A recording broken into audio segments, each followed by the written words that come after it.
It takes courage to restart and rebuild after a brain injury. And today we're going to talk all about that and the process. And so I hope you will enjoy this encouraging episode back here on Hope Survives Podcast. There is always hope, and you are not alone. Hi, I'm Cristabelle Braden, and this is my brain injury podcast, Hope Survives. Here we share information, education, and support for the brain injury community. This is an uplifting podcast to bring hope to your darkest days.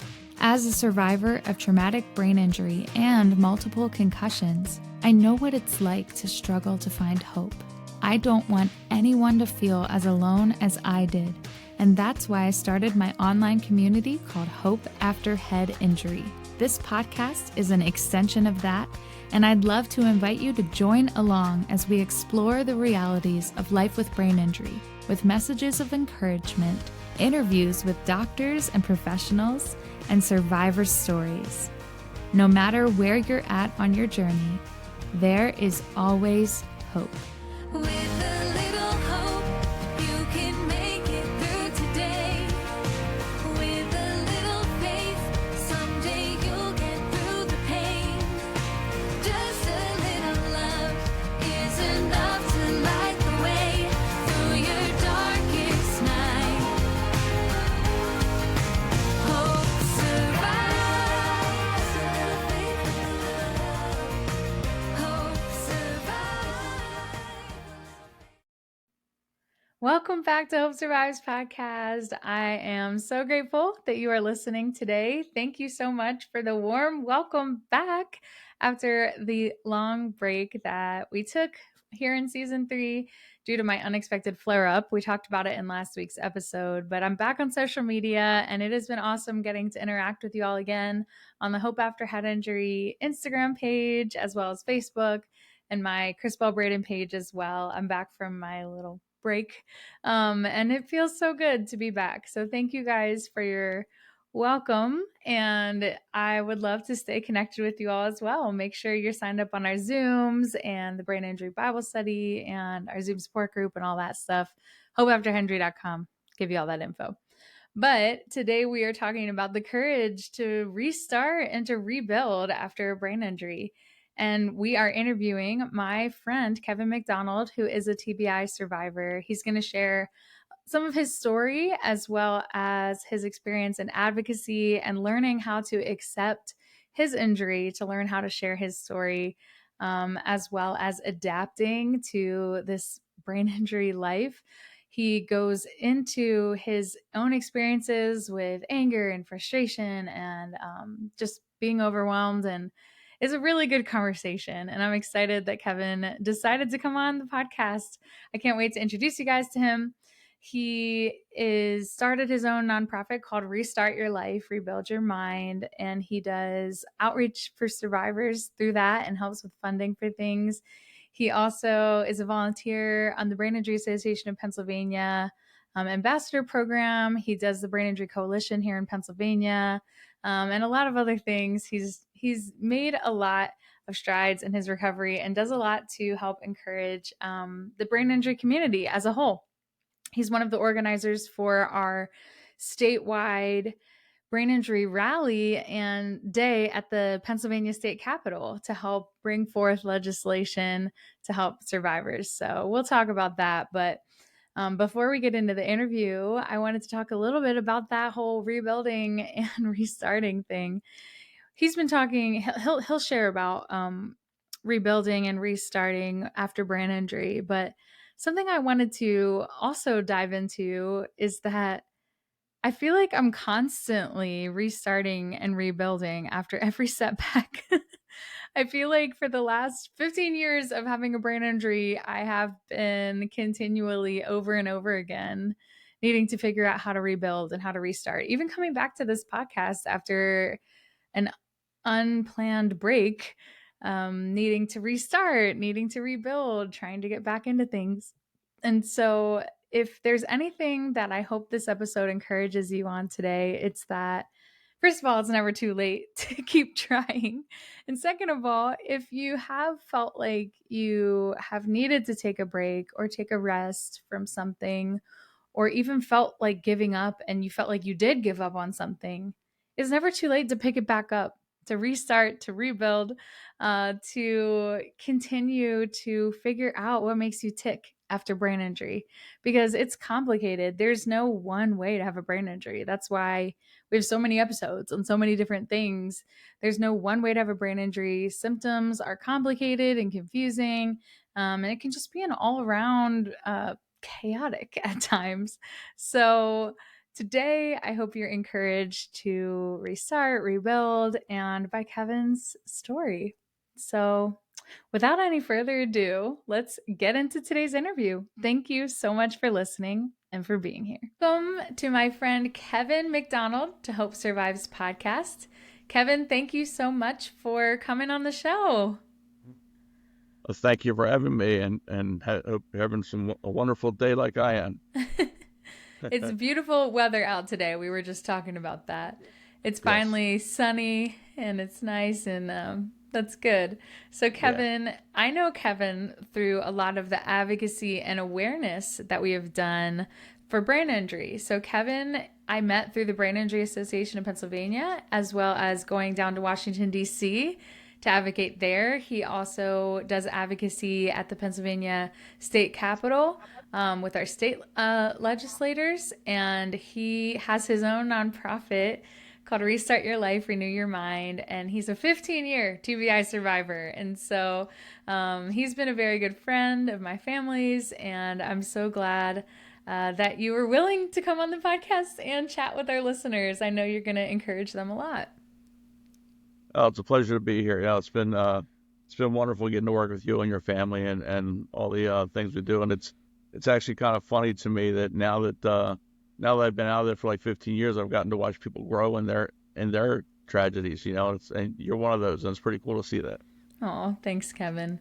Yeah, we've known each other a long time, and we've done advocacy work in DC and everything. And so I want to get into that a little bit about advocacy and awareness and sharing your story, because I think that you really shine in those places. But before we get to that, I'd love to talk about just, your nonprofit. You chose to call it Restart Your Life, Renew Your Mind. And in your own traumatic brain injury, you really felt like you had to start your life kind of over again. So can you share some of your story and what it means to kind of restart? Sure. So I felt I was at a friend's wedding on April 18th, 2009, and afterwards I was at an establishment in town. I fell down a flight of stairs after drinking all night, and that resulted in me being flown to Hospital University of Pennsylvania unconscious, where I laid in a coma for 4 days. My family was assembled the following morning. They were assembled. I have family in West Virginia, so they waited until they all came there, along with my pastor. And they were told that if he lives through the week, he'll likely have mental quality of life. And I'm one of those stories. I don't look at myself as one of the amazing stories, the miraculous stories, whatever. I have to look at it as I went through an accident. I'm getting through it. Unfortunately, it's an accident that caused a brain injury, which is a lifetime rehab. However, I am learning that there's a lot you can do after brain injury. So, but I had laid in a coma 4 days, like I said, and then I was transferred to Bryn Mawr Rehab, and when I had no idea how great a place it truly was until I actually had to go through there myself. And so I was in Bryn Mawr for a month I was in there for inpatient for a month until my insurance had run out. And I was discharged to the care of my brother and sister-in-law. So I'm originally from West Virginia, and they're the only family that I have up here. The rest is in West Virginia. I have nieces and nephews, but as far as siblings, my brother is the only ones that are up here. So they took me in. They changed their lives. They modified their house, whatever they had to do to take me in. I was there for a few months, and finally in October of that year, I had moved back on my own. I was probably went back on my own too soon, but it was time. I was driving again. I was trying to find work again. I was trying to live a life again. And it was time for my family to get back to their lives as they knew it too. I mean, not only did my life change on that night, but my family's life changed also so much. And I can't stress enough how important the support my family and close people have. And I went from knowing thousands of people I thought to I have maybe less than 10 really close, true friends that were there for me in my time of need. So it really made a big difference that way. So anyway, so yeah, I did outpatient after being discharged, did outpatient therapies and stuff until insurance ran out for that again. And then I was kind of put back on my own. And I went into life dealing with anger, frustration, memory issues, balance issues, not knowing what the next chapter would bring, not knowing how I would live, where my next meal would come from, all that kind of stuff. And somehow it all worked out. And as much as I can say I owe my medical team my life, I also have to say that I owe my entire life to my God above. We always get I shouldn't say we always. Many of us survivors have dreams and visions and things like that after these accidents. And the one that I really get is laying on the steps where I fell, laying on those steps, and I can see myself floating up in the air. And in the book of Acts, it says to arise and go. And I think that was my sign to say, arise and go. You're going to be better. You're going to get through this, and it's time to go help others. So I have a firefighting and emergency services background. I was a firefighter for almost 20 years. And so just from a life of giving, I felt it as my duty, my really an honor to serve other survivors. So I do what I can to help out the brain injury community, oftentimes forgetting that even I'm a survivor as well. Thank you for sharing, Kevin. So, when you first had your injury, you were talking about maybe once you moved back home, the anger and the frustration. And can you talk a little bit about that? Because I know that, there, it's really easy to feel stuck there. How did you work through that? The true, honest answer is I'll say this with a grain of salt. I don't know. Um, I the, love that. um, the reason I say that is that I can't say that there's one thing that got me through any of this. I can't say there's two things, whatever. I can say that there was a lot of learning that had to happen, a lot of refreshing myself and looking at things and refocusing and recycling, and thus the name of the organization when I finally came up with it is Restart Your Life, Renew Your Mind. Now, when we go to sign checks, I don't like that because that's a long name to sign on the back of a check. But so we call it Restart for short. But Restart Your Life. I'm an architectural designer by trade, and every time I have computer issues, I call someone, and the first question they say is, "Did you reboot? Did you restart your computer?"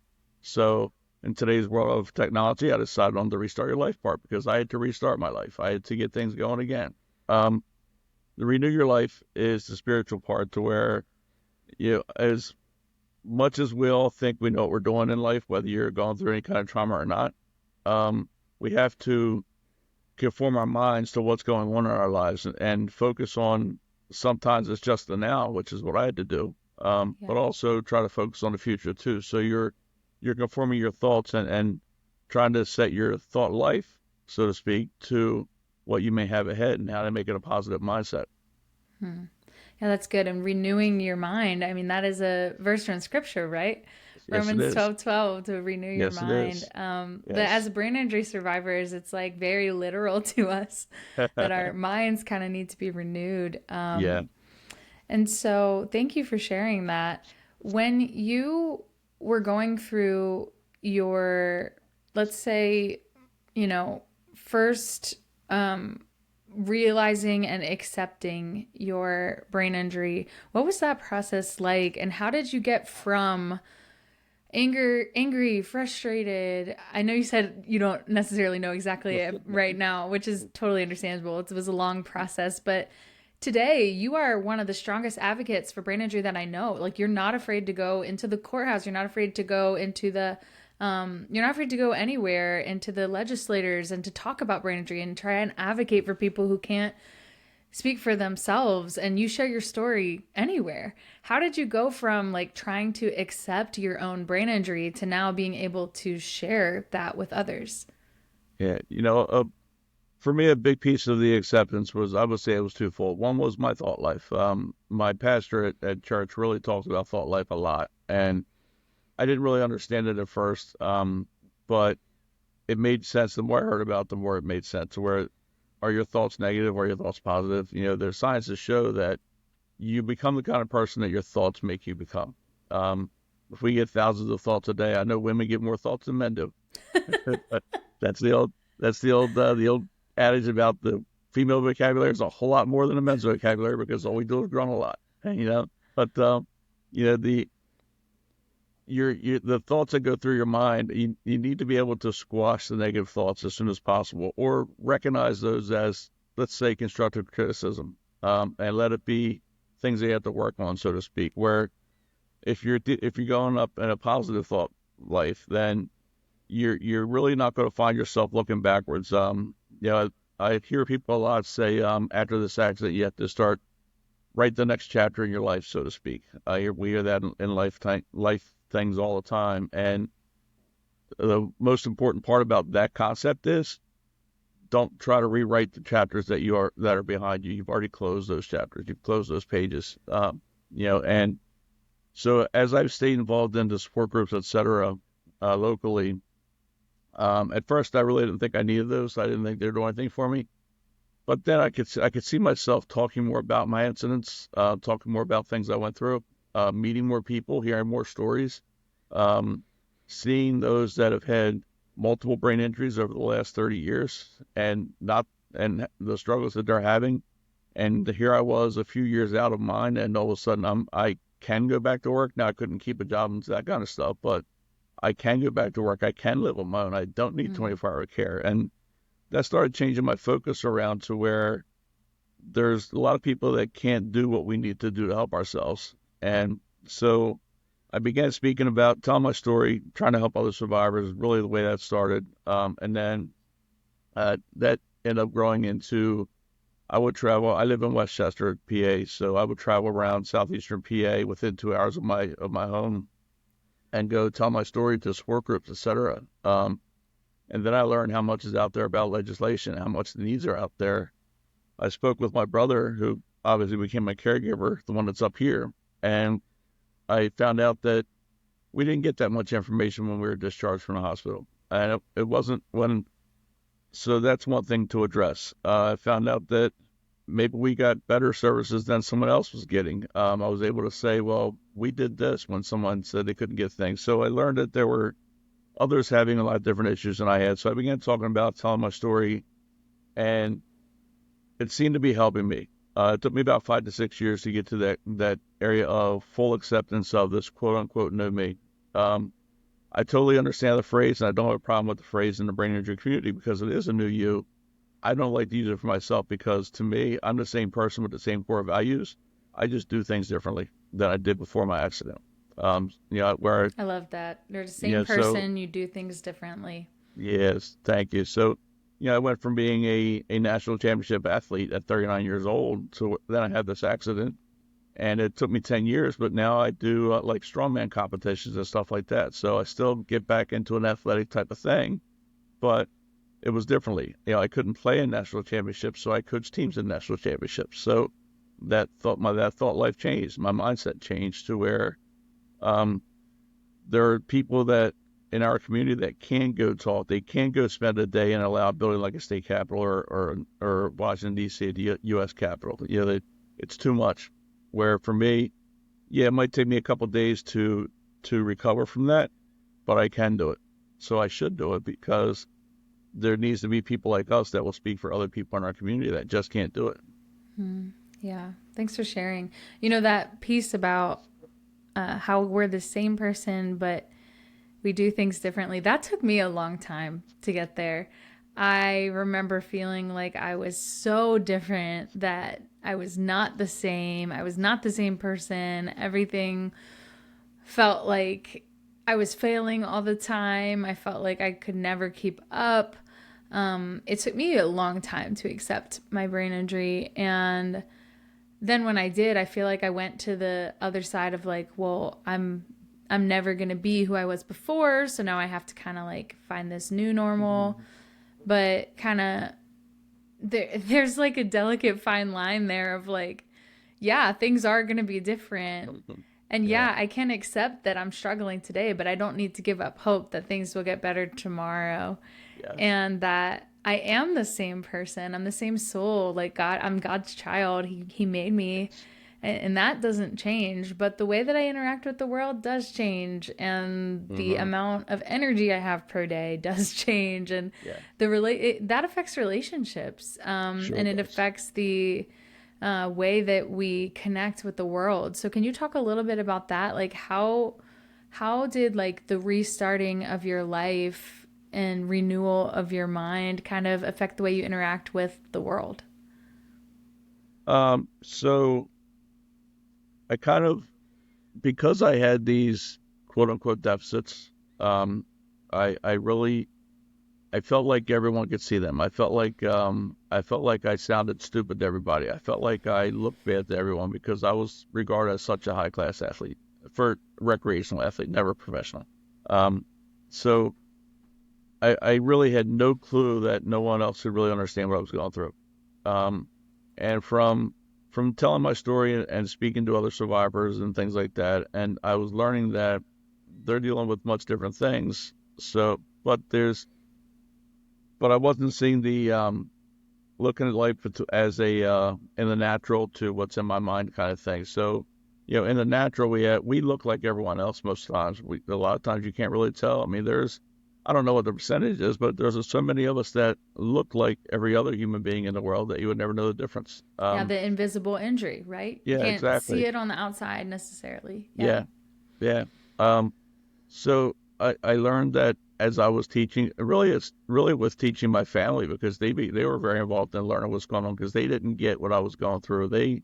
They saw me getting back on my own. They saw me living again. They saw me driving, and they assumed that things were better. Well, yeah, they're better, but they're not over, and they're never over. And one thing that kind of came to light to me was, one of the things I love about your music and stuff is all about the hope piece and the the more I think about it, the doctors and medical team, they told my family if he lives through the week, he'll likely have a minimal quality of life. That has taken away their hope. Wow. Um, Yeah. and it also, so they relay that to me when I start getting better. They try to make me understand that I'm not what I used to be. And I start thinking, oh, I'll never be able to do anything else again, that kind of stuff. I'll never draw another house. I'll never be able to build another thing in my life. And to where the, the, the hope was really it was taken away. So it took me a little while to find that again.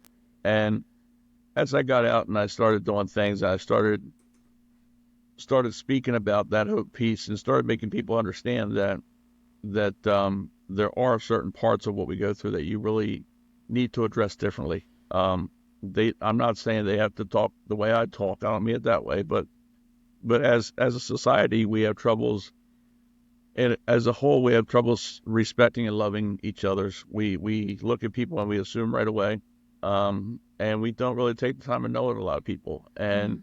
you really need to take the time to learn people because yeah, if you look at me, I should be able to draw a house as fast as anyone else can. I used to be able to, but nowadays it might take twice as long. I don't know, but that's because there's so many things going through my mind. Just trying to get them from my brain to my fingers and onto a computer screen. And then if I don't like what I'm doing, perfect example is right now I'm doing a building where I have to do some handicap access bathrooms, and it's a real tight area. And it's just for the life of me, it's so hard to put the pieces of the bathroom in the right spots to where they have the right handicap clearance and stuff like that. And it's not easy. Whereas some people can just throw it on a screen and spin around a couple of times, they're done with it. Well, I can't do it that way. I have to draw and then redraw and then redraw and then refocus and rethink that kind of stuff. So, um, I finally, as a person, I finally got to the point where, I'm again being obviously being a big sports guy. I always noticed all the Nike commercials on sports events. Their slogan was "Just do it." Yeah. And Just do it. so so The I stole t-shirts, them. everything. Yes, so I stole the Nike slogan in my life. Everything I do, I just did it. I paid attention as I went. I figured out how far I could do something, how long I could do something, whether it was a good idea to do something or not. I did it from learning. Um, when I was in the fire department, I had spent time as a captain and a lieutenant and stuff like that, and I did a lot of training. Was And this before your injury or after? yes, before my Before injury, your injury. Okay. yeah, my injury didn't stop the firefighting, but yeah, so I was a firefighter for 16 years before my Wow. accident. Um, so the way I always like teaching drills to the guys were if I'll go in with a plan and we have the drill all set up, we start teaching it, and if someone says, "Why don't you do it this way?" I would say, "Let's do it," and you tell me which one's better, because there are a lot of ways to do this, and you know as well as I do that in our community, every one of us, we might have similar needs, same concepts of those needs, but there are different levels of those needs, and there's different ways of achieving those needs. So that whole life of just do it is just do it, figure it out as you go, but pay attention along the way and change it for next time if you can't handle the way you did this time. Adapting, right? Yes, Yeah. yes, I like that. So you try things. You didn't let it stop you from trying, but mhm, you realized that sometimes you had to change what you were yeah, doing while you were doing it because if it doesn't work, it doesn't work. And instead of, giving up entirely, you tried again. yeah. I'm a very big proponent of it's okay to fail. It is okay to It's okay to not accomplish what you set out to do the first time. Now it's not okay to give up. The only failure is giving up. That's the only time you can fail. But as long as you can keep trying and there's hope that you can accomplish what you're set out to do, then you're done your job. You're done all you Yeah. can do to make things better. What's I the love army say? that. Or Be all you can be. You yeah, know. or maybe we need to pivot, right? Because maybe what Yeah. I was setting out to do wasn't the best idea for me, Sure.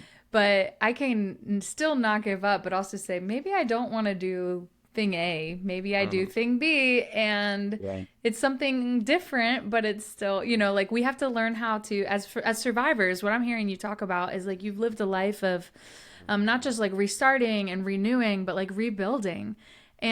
and learning how to recenter yourself, right? After you go through, you go through the brain injury and you're dealing with symptoms. And we didn't really talk much about symptoms. I'll ask you that next. I'd love to know, like, kind of what symptoms you have dealt with and what that has, of how that's affected your life. But as you're navigating this life with brain injury, being able to pivot, being able to reframe and refocus and try things in a different way, and that's okay, right? Like, Yeah. Definitely is.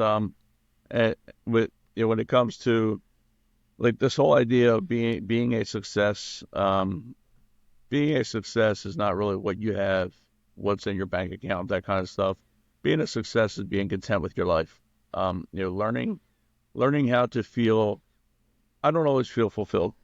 I'm not close to where I thought I'd be in life. I struggle with certain things every day, and that's kind of reason why I started some things new I did in my life. But the as you're struggling though, if you're still trying to move forward and push through that struggle, and you get to that point of contentment afterwards, that's your success. So we're gonna fail. We're gonna try. We're gonna try. We're gonna try. Don't try the same thing over and over again, unless you feel you didn't do your job the first time. Try something different. Try different methods. Again, there's how many ways to skin a cat, the old phrase goes. I know my dad said that so all. My gross. dad's a builder.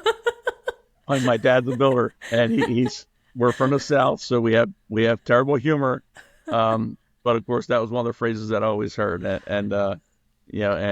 I don't Don't let use my that cat hear myself. you say that. Yeah, the world has changed, so I don't use that myself. But that's what my dad always said 30 years ago, and No, it's just I'm just giving you a hard uh, time, Kevin. It's funny. I'm with you. I'm with you.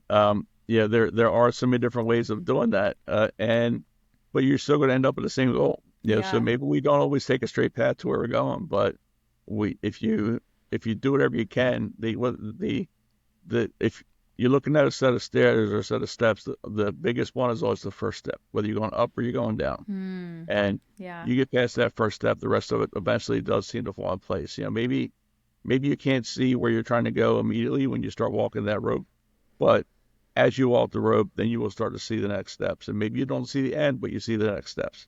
Yeah. And That's eventually that good. end gets closer. Thanks, Kevin.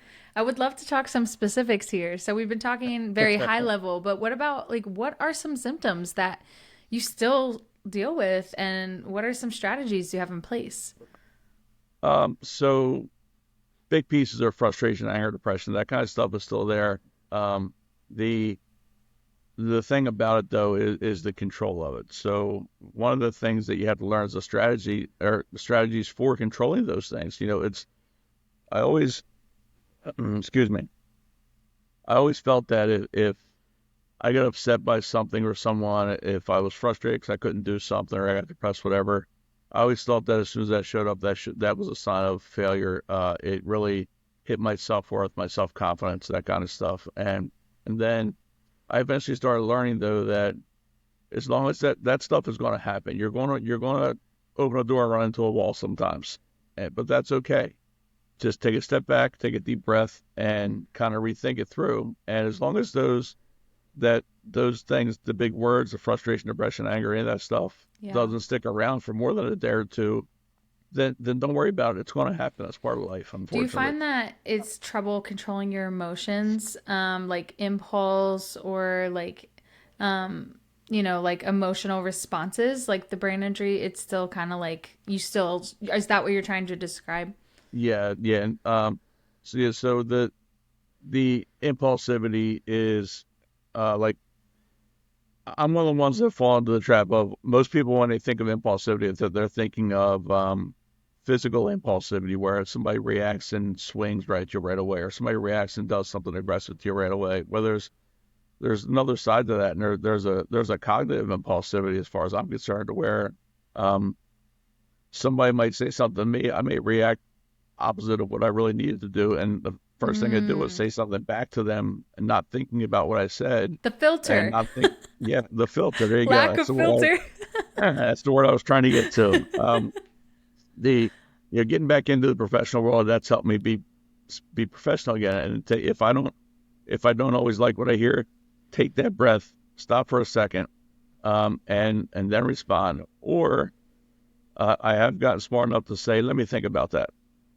Even no matter if I'm thinking too positive or too negative, if I'm at one of the extremes, then I'm going to say, let me think about it and I'll get back to you. Where if I'm somewhere in the middle, um, I'll say what I say, and if I get a negative reaction, I do follow that up with sometimes I speak too soon. I apologize if I offended, whatever, that kind of stuff. I am professional when I talk to people. I do my best to be, and I understand there are between the brain injury world and my life of firefighting and dealing with a lot of people I deal with. Yeah, there's talking sternly, there's talking sternly improperly.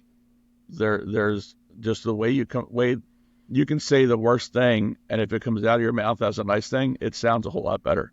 If How you you say, say well, things rather than what you're saying, yes, right? Like yes, how if you you say it say with a things. smile and not a smirk, it makes a big difference. That kind of thing. So, Hmm. it does matter how you respond to people. It Yeah. definitely does, and it matters for the long run too. If I was talking to you 10 years ago when I met you and I said something negative to you, and I did that again, you probably wouldn't like me today. But most likely I probably said something, and even if it was negative, I apologized or I recognized it or whatever, or at least said it in a way that didn't sound too bad, you know, and in a way that you can understand it, so, and that's not It's you that personally. That's just a self-awareness of your own person. Yeah. symptoms, right? Like, and Right. that's where I think it's hard because like when you become self-aware of your symptoms, it's really easy to get hard on yourself about them. Yeah. And it sounds like you kind of went through that, but now you're like, Big okay, I time. have a tendency towards emotional responses, cognitive impulsivity, speaking without thinking, and you've kind of learned over time that you have trouble with those kinds of cognitive tasks, Hmm. and you've put in, that kind of self-awareness of, okay, I do struggle with this. And that's where it's like you have to admit sometimes like where we have struggles in order to be able to deal with it and Yeah, admit that we need help too. And being able yeah, to say, like, okay, one of your things is you take a deep breath, or you always say, let me think on this. And I think those are great strategies to do because a lot of us struggle with that. I struggle with saying things without thinking and not having the filter and emotional responses that I can't control. And yeah. so, thank you for being willing to share that with us today. You're very welcome. I think I think too one of the bigger things that helped me out also was that I did get back into life pretty early. I was living by myself, and like one of the hardest things ever going through this is going through it by yourself. And when I say by yourself, I had great support. I had family and friends, so I had that. But there's no one there every day to hug when you need to, or to get that hug, or to have someone saying to you, get that calming voice, have someone talk to you that way, or have someone remind you that maybe you shouldn't do this, maybe you should do it differently next time, or someone remind you that, hey, you did a great job today, that kind of stuff, and so that really was rough going through this. You eventually learn how to live with and how to deal with that. I think going back to school after my accident, I think really helped me a lot. So my accident was in 2009. In 2013, I graduated with an associate's degree. The 2-year degree took me about 3 years, but that's just what I had to do with my pace. I had some strategies that the professors used to help me out. Um, but I graduated with a associate's degree in architectural and civil engineering technology. Graduated second in my class. Wow. I had a 4.02 GPA. I'm not sure how I got higher than perfect, but hey, I'm happy with that. But today's world, the math is different. So there's GPAs that are like fives now. It's crazy. But um, so going through that helped a lot because I got around people. I learned how to interact with people again. I joined a gym in 2015, and I had been really using my deficits as an excuse to not take care of myself. I had gotten up to like 400 pounds almost, and bought a size 50 pair of blue jeans that were actually a little snug. And then I decided that I met the owners of my current gym, and I talked with them, explained them about me, and explained that I couldn't go into a regular gym attitude. These are young, strong guys, and I might be a big, tough football coach, but they were I call them muscleheads. They were young and they were good looking. So I told them, I said, I can't go into a typical gym attitude. I said, if I need to sit, I'm going to sit. I'm going to get dizzy. I'm going to get headaches, whatever. And the conversation basically ended up with, how about you try this out for a week? He goes, we'll teach you a little bit about how we can work on balance and the other deficits that you tell us. And he said, you can teach us about brain injury awareness and things like that. And here I am, 9 years later, and I'm still there. And I've done strongman competitions. I've won a strongman event. I've picked up a car 17 times in 45 seconds. That That's kind so of stuff. cool.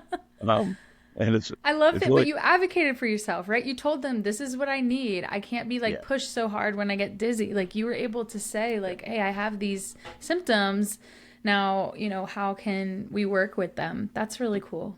yeah they did. And the trainer that I had, he's no longer there, which upset me when he was leaving. But he left the Stars on business. But what he was so good that I told him, like, I first met 3 times a week for private sessions with him for a half hour long, and I would have to take a break about 4 or 5 times in that half hour just from, again, getting dizzy or having headaches or out of breath, that kind of stuff. And where I think about, like, when I was in the rehab, I'm using these like 1 or 2 pound little pink dumbbells for working on balance exercises, that kind of stuff, to where now I'm picking up 600 pounds, and I'm picking up cars, and I'm pushing my truck around a parking lot, and I'm thinking back on, wow, 15 years ago, this was never thought of. Wow, that's really So cool. So, what encouragement would you have for survivors who want to share their story or do advocacy or advocate for themselves even better just in their daily life, like you did at the gym? What encouragement do you have for survivors to share their story or advocate for themselves? First, I'll throw a disclaimer out there that I know that not everyone can talk about their incidents, whether it be legal reasons, personal reasons. It's just hard. I get that. Okay, so I know that this will catch some people not totally happy to say talk about it, but so I get all that. The originally I wouldn't say anything because I was embarrassed that a night of drinking caused me to change my life forever. It almost killed me, and to where doctors thought I was going to die. Where, um, and then finally, once I came to that acceptance, once I started, got the support groups probably when I step back and say I really couldn't think of the one thing that really got me through it, the support group probably had a lot to do with it. I can honestly say that because you're talking to people who have similar deficits, but they've dealt with similar things or they are dealing with similar things. They they get you. Where if I sit in the middle of 30 people who have no issues whatsoever, if there are any perfect people in the world, which I know there's not, but if I sat in that kind of room, then they wouldn't get me. And so being in that room with other people like me, so to speak, was a big deal, I think. And the more I talked about it, the more I spoke about it, the more I felt better about it. As I started being more open about it, the doors started opening. I learned about the Brain Injury Coalition and the Brain Injury Advisory Board and the Brain Injury Association of Pennsylvania, all three of which I work with these days. With a friend of mine, we set up an awareness day at the Harrisburg State Capitol. When I first started going to D.C., which would be, I guess, 7 years ago now, I never could have imagined that I'd be standing on a Senate floor talking to a senator about anything, let alone about brain injury and the lives of others. There's a lot of things out there that need help in our community. I mean, just recently, the CDC may lose their recording stuff for Yeah. brain injury, which could affect the services that we get from the federal level. Where the so doing that and learning how they need to hear about that, if they don't hear about it, they assume that it's not needed. And when I Yeah. say that, it's legislators. If they don't hear about it, they assume it's not needed. So why should they put any attention to it? There's a phrase out there: the squeaky wheel gets the oil, and the squeaky wheel means that we need to speak, we need to raise our voices, we need to grow our voices. With Cristabelle mentioned that her and I were in D.C. this year, and there was, I think, 250 people there or something like Yeah, it that, was which awesome. People from all biggest, over the U.S. yeah, I biggest did some group ever. podcasts about it, so if you guys haven't heard those yet, definitely go back and listen to those. We talk about the TBI Act and what we were trying to do over there. Yeah. Um, and it's the same thing at the state level. And this year's Awareness Day is coming up on October 8th. It's the one that myself and Melissa Carmen run. And it it begins with a rally at 10:30. And we'll talk about the things that we need. That we have bills proposed in the Pennsylvania Congress now that we're trying to get passed. We're trying to get some insurance. We're trying to get insurance to have to pay for neuro resource facilitation stuff like that after their accident. A lot of times when we leave the hospital, we're forgotten about.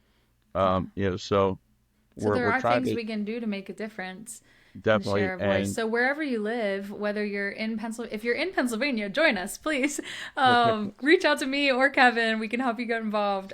If you're in a different state, contact your local brain injury association and see how you can get involved. You have a right to be able to meet with your members of your representatives and to be able yes, to let them know brain injured people exist and we need help. yeah. And today's world of technology, as far as getting access to your legislators, you can go to Google and say, "Who is my legislator?" And it's gonna come up with something. It's gonna take you to a site. You put your address in. It's gonna tell you who your senator is, who your representative is, and no matter where you live, they have offices in their district. So there's usually two offices within their district. So if you're in California and you're talking to a federal legislator, you can go see them in California. You don't have to go to Washington D.C. to talk to them. And you know, getting in front of them works. For them to do things, they want to hear from their constituents. They want to see you. They want to talk to you. They want to know what's going on. Now the reality is they may only give you 15 or 20 minutes. So think ahead and be a little prepared as you Well, go there in. are papers on the BIA USA website, like there's talking points that you can get. But we are running a little low on time, Kevin. So I did want to, before we close, our last thing I always ask is, what are your words of hope to our listeners? So, sorry, I didn't mean to cut off the advocacy part. Let me just No, go you're back fine. and say that is very important. There are talking points online. If you have questions about it, reach out to us. And you can share your story. Okay, sorry. I just was looking at the No, you time. are I'm like, oh good. no, I don't want the episode to like you and I could talk forever. So we gotta Yes, cap it yes. at some point. But what are your words of hope for those listening? Survivors, Uh, caregivers, family members. What would you say to them? so words of hope. There is hope. There's always hope. There's life will never stay the way you see it today as long as you're trying to change it. And you can change it positively. You can change it negatively. So it's a matter of how you go about your life. But there's never a stopping point in our life. We as survivors, if there's something we need help with, do whatever we can to find supports for, find services for, ask for help. Don't be afraid to ask for help. I was for 5 years. Don't be afraid to ask for that help because the Lord knows everybody in our country and our society needs help. Mm, Some kind of help. It's all different, but everyone needs help. And I am not always good at it, but pray daily. You believe in what you believe in. You follow your beliefs. Reinforce those beliefs. Believe in something. And unless you believe in something, you're probably not going to move forward. You want to make sure you do believe in something. I believe in life. I believe in moving forward. I believe in the fresh air that's outside. I believe in doing things. I want all of the 5 million survivors in the United States to be able to do things, to go do something. Whether it might be watching TV one day at home, it might be going to a movie the next day, but do something. Do something different all the time. Pay attention to what you're doing while you do it, and just try to remember what your limits are. Try not to overdo yourself, and know how long it'll take you to recover from certain things. thanks, Kevin. Encouraging. I love it. Hope so. So don't be afraid to ask for help and just Yeah. do it, right? Yes, just do it. Do it. Pay But be attention as you okay with go, but doing it do it. differently. Yes, yes. And Love it's it. okay to fail. It is very okay to fail. So I people fail want to all get the in time. touch with you, your website, the Restart website, I'm going to go ahead and put in the show notes for people to be Yes. able to check out what you do and get in touch with you. So thank you so Great. much for coming on today. This Well, was so thank you. great. Thank you. Feel free to put that email address in there to the I TBI will. Restart address. Okay. Yeah, I'll put Um, your email in there as well. Sounds yeah, good. I love the time. I always love talking with you anyway, but I love the time of your podcast. I hope that some people out there find one thing. That's my goal in my life is to find one person, one thing that can happen out of all I say and do. Then I'm happy. Oh, So hope someone thanks, can my use anything I friend. said. Sounds good. All Yeah. right. I'm sure they will. All right. Thank you very much. Thanks so much for tuning in to Hope Survives podcast. Make sure to subscribe and stay tuned, and would love for you to consider leaving us a rating or a review. Check out hopeafterheadinjury.com for more. I'll see you next time, and remember, there's always hope.